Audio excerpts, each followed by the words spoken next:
Hello दोस्तों, स्वागत है आपका अपना YouTube channel black book race में। ये है ईडीएम का पार्ट 10 वीडियो। ईडीएम का पार्ट 10th वीडियो है। इससे पहले हम लोग 9 वीडियोज कंप्लीट कर चुके हैं, ठीक है, जिसको कि आप लोग देख रहे हैं, ठीक है। चलिए, अभी तो मैं इसमें ईडीएम करवाऊंगा और मैं ऐसा कहना चाह रहा हूँ कि क्वेश्चन की संख्या 10 तो करवा ही रहे हैं, क्वेश्चन 10-10 हो ही रहे हैं अपना, लेकिन एक रिवीजन स्लाइड भी लाएंगे, ठीक है। और यही 10 क्वेश्चन का रिवीजन स्लाइड होगा, जिसमें सिर्फ खाली क्वेश्चन होगा। क्या होगा? क्वेश्चन, और आंसर हम लोग खुद करेंगे मौखिक बेस में, है ना। यानी मौखिक तरीके से हम लोग उसका आंसर करेंगे। यहाँ तो लिखा हुआ रहता है ना, वहाँ खुद से लिखना होगा, ठीक है। इस तरीके से हम कोशिश करेंगे, लेकिन अभी नहीं, अभी और 2-4-10 वीडियो डल जाने दो, फिर तब तक आप मतलब पूरी तरीके से आप समझ जाओगे कि क्या इस चैनल के माध्यम से क्या मिलता है और किस तरीके से चीज़ों को समझना और सीखना है, ठीक है? रटना तो बिल्कुल नहीं है। चलिए, मैं इस स्लाइड को थोड़ा ऊपर कर लेता हूँ, ये ईडीएम का ही है। चलिए, एक साइड रख लेता हूँ या फिर बीचों-बीच लगा देता हूँ, जिससे लिखा हुआ भी थोड़ा हट जाए, है ना? चलिए, या मैं तो पूरा ही ज़ूम कर देता हूँ इसे। चलिए, क्वेश्चन नंबर 20। मुझे जहाँ तक याद है कि एक्सरसाइज 2 चल रहा है, एक्सरसाइज 2 चल रहा है। हम लोग अब तक एक्सरसाइज 1 तो कंप्लीट कर ही लिए थे। एक्सरसाइज 1 कंप्लीट पूरी तरीके से हो गया था। ये चल रहा है एक्सरसाइज 2, एक्सरसाइज 2 चल रहा है, ठीक है? यही चल रहा है। इसमें हम लोग 19 ईडीएम कर चुके थे। ये हमारा 20 ईडीएम जो कि बच गया था, उसमें 1 ईडीएम हम नहीं करवा पाए थे। 10-10 का स्लॉट होता है तो 10 फिर 20 करवाना चाहिए था, लेकिन एक छूट गया था, ठीक है? तो चलिए यहाँ कवर कर लेते हैं हम लोग। लिखता है कि कीप योर शर्ट ऑन, है ना? ये एक नया ईडीएम है और यार इसे इग्नोर मत करो, ठीक ना? इसे मैं जिस तरीके से कहता हूँ कि एक बार नॉर्मल स्पीड से और एक बार 2x के स्पीड पर आप इसे वॉच करो, प्रॉपर तरीके से। और फिर आप थोड़ा-सा महसूस करो कि क्या मैंने सीखा और कितना मैंने सीखा, ठीक है? फिर भी कहीं कमी रह जाता है, जैसे अगर 10-10 क्वेश्चन का मिल रहा है आपको, एक स्लॉट मिल रहा है और 10 क्वेश्चन में अगर मान लीजिए कि आप 8 ही याद कर पाए, हमारी टेक्निक से 8 ही याद कर पाए या 7 ही कर पाए या 9 कर पाए, इस तरीके से 1 आध 2 क्वेश्चन रह गया, तो आप उसे कमेंट सेक्शन में लिख सकते हो, कोई दिक्कत नहीं है कि ये वाला ईडीएम हमारा थोड़ा गड़बड़ हो रहा है, आप इसको बढ़िया से लिंक कर दो ताकि ये सदा के लिए हमारा हो जाए। और ये सब यार एमसीक्यू हैं, ठीक है? या प्रीवियस ईयर कह सकते हो। ठीक है? ये फालतू कंटेंट नहीं है यार। आप यहाँ से करने के बाद आप जब सेट लगाओगे ना, जब आप सेट लगाओगे चाहे वो एसएससी का कोई भी एग्ज़ाम हो, आप जब उसका सेट लगाओगे तो इसका है ना क्या एडवांटेज है, वहाँ आपको समझ में आएगी। ठीक है? चलिए, तो हम लोग देखते हैं इसे। ये एक नया ईडीएम है, keep your shirt, keep your shirt. जैसे अब मान लीजिए ये आदमी है, ये गुस्से में अपना शर्ट खोल रहा है, गुस्से में अपना ये इसका शर्ट है, इस तरीके से। गुस्से में अपना शर्ट खोल रहा है। अब मान लो ये आदमी गुस्से में शर्ट खोल रहा है, किसी को मारने के लिए, तो आप देखोगे तो यही कहोगे ना कि रख यार शर्ट को रहने दे, ठीक ना? इतना गुस्सा भी ठीक नहीं लगता, ये गुस्सा मत करो, ऐसा ही कहोगे ना? जब अगर इस आदमी को देख लोगे कि गुस्से में अपना शर्ट खोल रहा है, गुस्से में शर्ट खोल रहा है, किसी से लड़ाई करने के लिए तो क्या कहोगे कि जाके लड़ जाओ, ऐसा तो नहीं कहोगे ना? मेरे ख्याल से तो ऐसा नहीं कहोगे आप कि जाओ लड़ जाओ, तुम भी उसका फोड़ दो, वो भी तुम्हारा फोड़ देगा, ऐसा तो नहीं कहोगे ना? आप कहोगे रहने दे यार गुस्सा मत कर, ऐसे कहोगे? क्या कहोगे आप? कीप योर शर्ट, कीप मतलब रखो अपना शर्ट अपने पास, है ना? खोलने की ज़रूरत नहीं है, गुस्सा मत करो। ऐसा ही कहोगे ना कि कीप योर शर्ट यानी कि कीप मतलब रखना, कीप मतलब रखना शर्ट को, यानी कि शर्ट को रखना यार क्यों खोल रहा है? शर्ट को रखना क्यों खोल रहा है? क्यों गुस्सा कर रहा है? इसका मतलब क्या होगा? गुस्सा करना। गुस्सा मत कीजिए ऐसा, ऐसा आप कह रहे हो कि रखना यार, कीप मतलब रखना। यार काफ़ी सर्दी हो रहा है, मैं नाक को दबा रहा हूँ।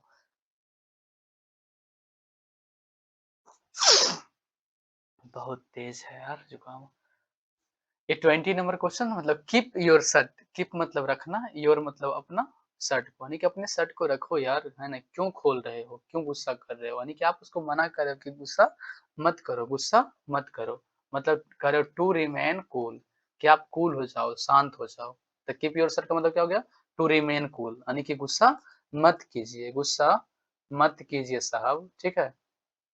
चलिए, ये देखिए 21 नंबर इडियम, जो कि हम लोग एकदम देख कर के ही इडियम को एकदम चुटकियों में याद कर लेंगे। सी आई to I, C I to आई, आप किसी की आँखों में देख रहे हो, इमरान हाशमी की तरह, जब आप किसी लड़की को देखते हो और लड़की आपको देखती है, इस इमेज को समझना, ठीक है? जब आप किसी लड़की की आँख में देखते हो और वो भी लड़की आपकी आँखों में देखती है ना?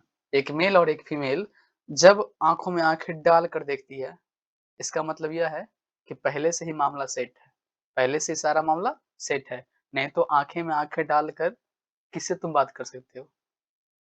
आप आँखें में आँखें डालकर उसी से बात कर सकते हो ना, जो आपकी हर बातों से सहमत हो, हर बातों से सहमत हो, आप उसको जानते हो। तो सी आई टू आई, यानी कि देख सकता है, देखना सी मतलब देखना, आई टू आई से आई, आँख से आँख में अगर देखते हो आप किसी किसी को, इसका मतलब यह है कि वो आपकी हर एक चीज़ों से सहमत है, आप जो करो, है ना? वो आपकी हर चीज़ों से, है ना?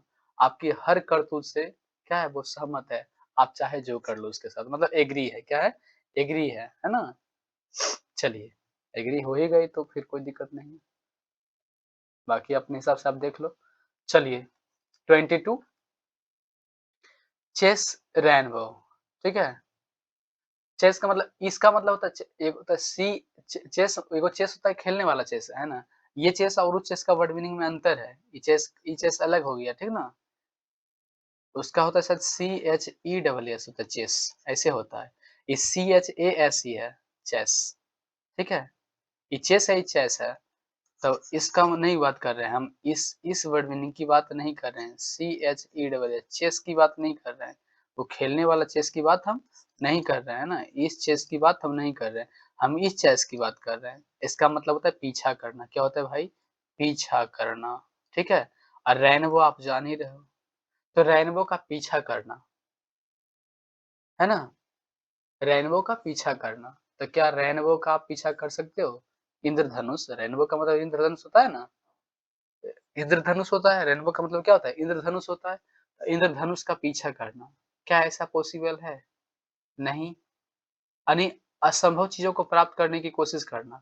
आप रेनबो को, इंद्रधनुष का अगर देखने में लगता है बहुत सुंदर वो, अगर आप उसकी पीछा करते हो, तो पीछा कैसे करोगे यार? ये तो असंभव, आप कहोगे कि मैं रेनबो का पीछा कर रहा हूँ, आप कैसे पीछा कर सकते हो? वो आकाश में और आप पाताल में हो, मतलब पाताल में नहीं, मतलब पाताल, अब मतलब वो आकाश आसमान में, आप ज़मीन पर हो, तो वो ज़मीन पर आएगा तभी तो आप उसका पीछा कर सकते हो, या फिर आप आकाश में जाओगे तभी तो उसका पीछा कर सकते हो। तो ना वो तो आकाश से नीचे आएगा और ना ही आप ज़मीन पर से ऊपर जाओगे, तो पीछा कैसे होगा? यानी ये सब असंभव बातें हैं, क्या है? असंभव बातें हैं। तो चेस रेनबो का मतलब क्या होता है? चेस मतलब पीछा करना, रेनबो का ये सब क्या है? असंभव बातें हैं, क्या है? असंभव बातें हैं। यानी कि ट्राई अचीव इम्पॉसिबल, यानी कोशिश करता है अचीव करने का इम्पॉसिबल चीज़ों को, ठीक है? इम्पॉसिबल चीज़ों को अचीव करने की कोशिश कोई करता है ना? ऐसा इस इडियम का अर्थ आया। चलिए, हम लोग नेक्स्ट इडियम को देख लेते हैं। 23, bark up the wrong tree, bark up the wrong tree.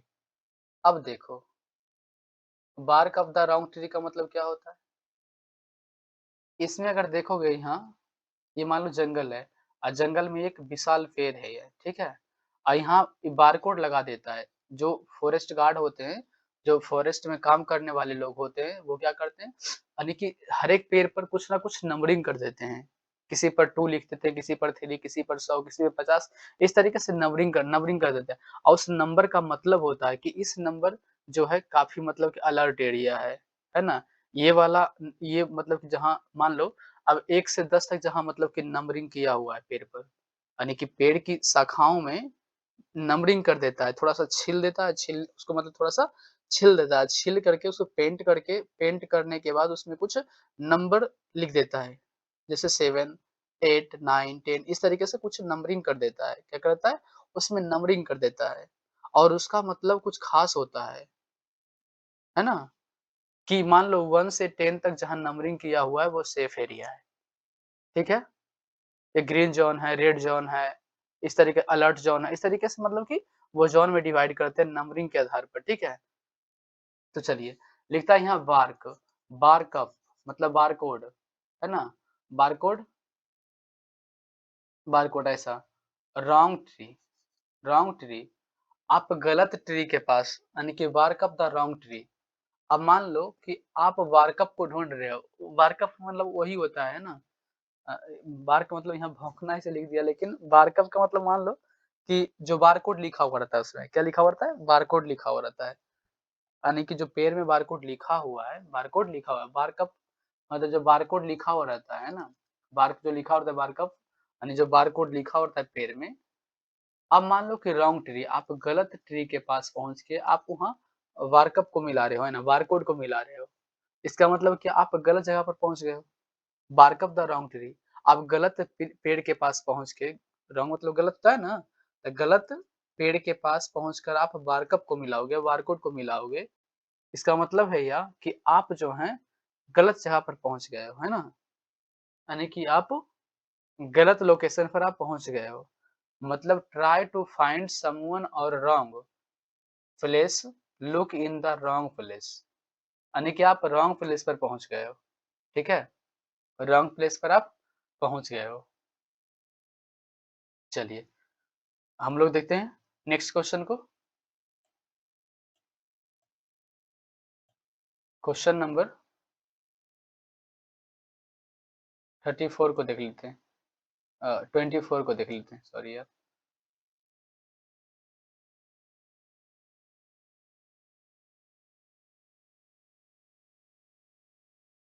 Question number 24 को देख लेते हैं। यार ऊपर तो जाओ, ये क्या हो गया इसमें?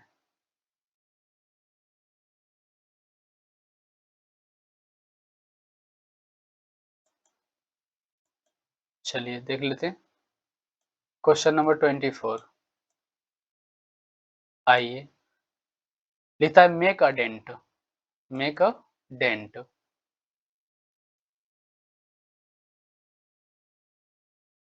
चलिए मेक अ डेंट, तो मेक मतलब क्या होता है? बनाना, मेक मतलब बनाना, ए मतलब एक, अ डेंट, डेंट मतलब उसने मतलब कि make a dent, make a dent.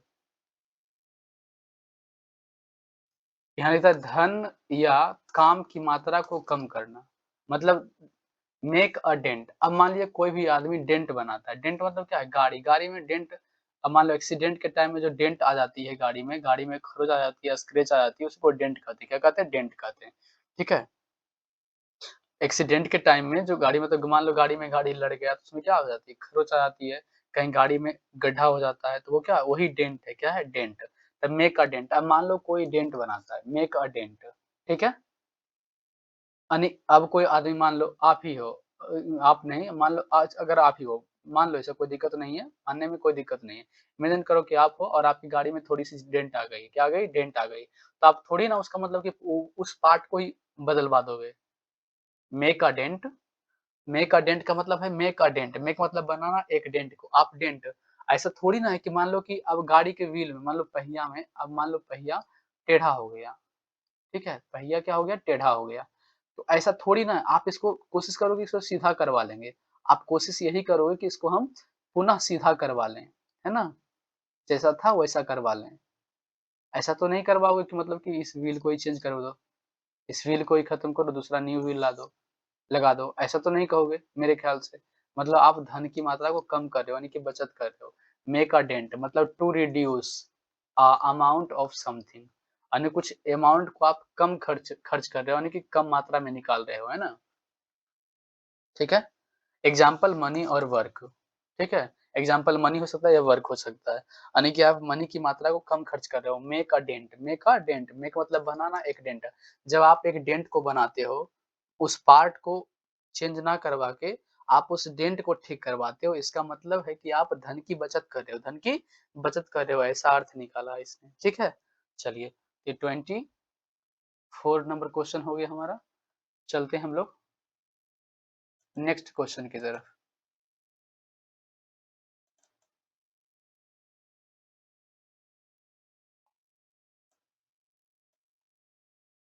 ये क्वेश्चन नंबर 22 है।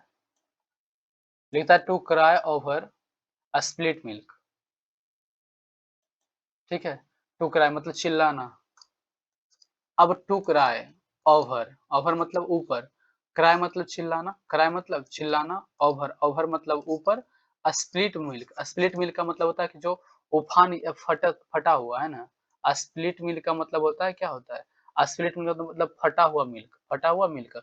अब मान लो दूध फट गया और उसके ऊपर आप चिल्ला रहे हो, उसके ऊपर आप चिल्ला रहे हो कि कैसे फट गया, कैसे फाड़ दिया। दूध समझते हो ना, दूध मतलब दूध का खराब हो जाना ही क्या कहलाता है, फट जाना। दूध का फट जाना मतलब क्या, दूध खराब हो जाना, ठीक है। तो आप चिल्लाते हो, है ना। मान लो कि कराए, टू कराए ओवर, ओवर मतलब उसके ऊपर, स्पिलिट मिल्क मतलब फटे हुए दूध के ऊपर चिल्लाने से कुछ थोड़ी ना हो जाएगा। वो दूध तो सही होने वाला नहीं है जो खराब हो गया है, ठीक है। यानी बीते हुए काम के बारे में व्यर्थ का अफसोस करना, ठीक है। अब मान लो दूध फट गया, अब उसके बारे में आप चिल्ला रहे हो कि दूध फट गया मेरा, मैंने ऐसे नहीं किया, मैंने वैसे नहीं रखा, तो इसका कोई मतलब नहीं निकलता है, ठीक है। यानी कि बीते हुए समय के बारे में व्यर्थ का अफसोस करना। To cry over a spilled milk, यानी कि कोई आदमी चिल्लाता है, रोता है, बिलखता है कि मेरा दूध फट गया, तो इसका कोई अर्थ नहीं है ना। मतलब टू रिग्रेट यूज़लेसली, मतलब जिसका कोई मतलब ही नहीं है, कोई सेंस ही नहीं बनता है, वैसी चीज़ों के बारे में रिग्रेट करना, मतलब अफ़सोस करना, इसका अर्थ निकलता है, ठीक है। To cry over a split milk का अर्थ निकलता है टू रिग्रेट यूज़लेसली, है ना। मतलब कि जो यूज़ का चीज़ भी नहीं रहा, मतलब कि अ, यूज़लेसली यानी कि जो अब यूज़ में नहीं रहा, अब उसके बारे में रिग्रेट कर रहे हो, पछतावा कर रहे हो, तो ये गलत बातें हैं, है ना। चलिए, हम क्वेश्चन नेक्स्ट नेक्स्ट लाते हैं, नेक्स्ट क्वेश्चन को लगाते हैं। देखिए, ये क्वेश्चन नंबर हमारा 26 है। क्वेश्चन नंबर 26 अब लिखता है कि इन द ड्राइवर्स सीट, यानी इन द ड्राइवर सीट यानी कि ड्राइवर के सीट में, है ना, ये नहीं लिख रहा। द ड्राइवर्स एपोस्ट्रोफी का मतलब के कहता है ना अर्थ। तो ड्राइवर के सीट में, ड्राइवर के सीट में। अब मान लीजिए ड्राइवर के सीट में कोई बैठा हुआ है ना? तो मतलब कि हाथ में बागडोर होना, यानी मान लो गाड़ी का पूरा कंट्रोल उसी के हाथ में होता है। अब मान लीजिए आप ही ड्राइवर के सीट में बैठे हो, ड्राइवर के सीट में आप बैठे हो, स्टीयरिंग आपके हाथ में है, तो उस गाड़ी का सारा कंट्रोल किसके हाथ में होता है? आपके हाथ में होता है। तो इन द ड्राइवर सीट का मतलब होगा मतलब पूरा कंट्रोल अपने हाथ में होना, हाथ में बागडोर का होना या पूरा कंट्रोल अपने हाथ में होना। मतलब इसका होता है in a position in which one's able to control what happens, है ना। यानी कि जो हो रहा है होगा, है ना, उसका कंट्रोल पूरा किसके हाथ में होना चाहिए, यानी कि अपने हाथ में, आप एबल हो, है ना, उसके लिए, ठीक है। मतलब हाथ में बागडोर का होना, हाथ में बागडोर का होना। इन द ड्राइवर सीट का मतलब होता है in a position in which one is able to control what's happen, मतलब हाथ में बागडोर का होना, हाथ में बागडोर का होना। ऐसे है ना। इन द ड्राइवर सीट का मतलब ये भी हम समझ सकते हैं कि इन द ड्राइवर सीट यानी कि ड्राइवर के सीट में जब बैठता है कोई आदमी, तो ऐसा मान के चलो कि पूरा कंट्रोल, गाड़ी का पूरा कंट्रोल, मान के चलो नहीं, ऐसा ही होता है, ठीक है। यानी गाड़ी का पूरा कंट्रोल उसी के हाथ में होता है। क्लियर? चलिए हम लोग नेक्स्ट क्वेश्चन को देख लेते हैं। नेक्स्ट क्वेश्चन, ये हमारा 27 नंबर क्वेश्चन है, इसको देखते हैं।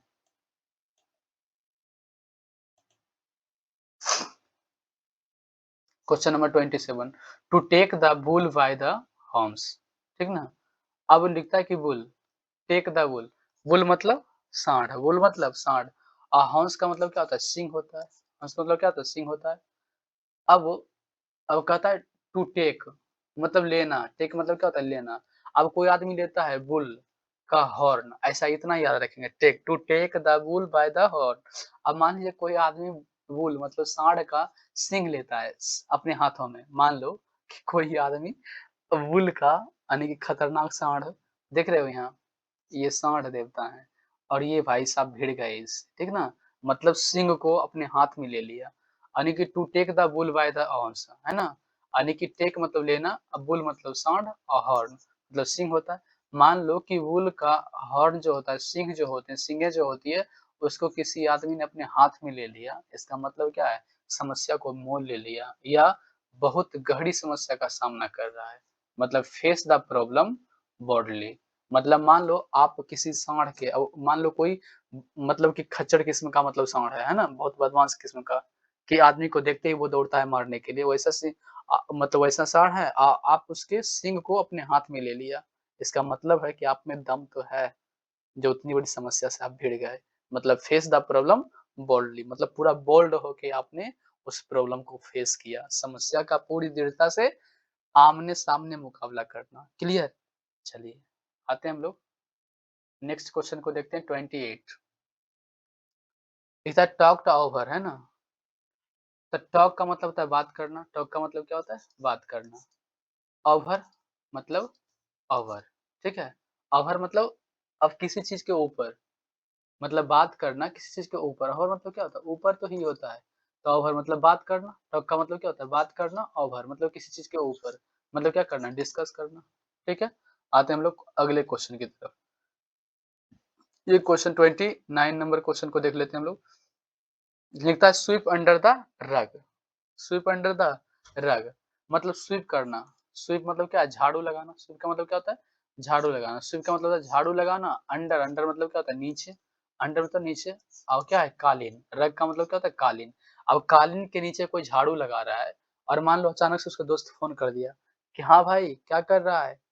तो ऐसा कहोगे कि मैं कालीन के नीचे झाड़ू लगा रहा हूँ? ऐसा कोई नहीं कहता, तो आप क्या कहोगे? मैं खुद रहूँगा तो मैं खुद भी नहीं कहूँगा कि मैं कालीन के नीचे झाड़ू लगा रहा हूँ, है ना? अगला समझ लेगा कि ये सफाई कर्मचारी बन गया, है ना? तो ऐसा नहीं बोलेंगे। तो स्वीप अंडर द रग मतलब स्वीप मतलब सफाई करना, अंडर मतलब नीचे, रग, रग मतलब क्या हो गया? कालीन। यानी कि कालीन के नीचे झाड़ू लगा रहे हो। अगर कोई दोस्त फ़ोन कर दिया आपको कि हाँ भाई बता क्या कर रहे हो? तो आप ऐसा कभी नहीं कहोगे कि हम रग के नीचे जो है झाड़ू लगा रहे हैं, ठीक है? ऐसा कभी नहीं कहोगे। यानी कि आप उस बातों को छिपा लोगे। तो किसी शर्मिंदा करने वाली चीज़ को लोगों से छिपाना। क्या करना? छिपाना। इसका मतलब क्या हो गया? लोगों से छिपाना। तो स्वीप अंडर द रग। अब कोई आदमी स्वीप कर रहा था, सफाई कर रहा था अंडर द रग मतलब नीचे, है ना? रग के नीचे, कालीन के नीचे सफाई कर रहा था, कोई फ़ोन किया तो वो सही बातों को ना बता के कोई और बातों को बता दिया, मतलब ओरिजिनल बातों को छुपा लिया, ठीक है? टू हाइड समथिंग मतलब किसी चीज़ को छुपाना, डैमेजिंग द क्या है? Unpleasant and try to keep it secret मतलब कोशिश करता है कि उस बातों को सीक्रेट रखा जाए। चलिए, आइए क्वेश्चन नंबर हम लोग देख लेते हैं 30।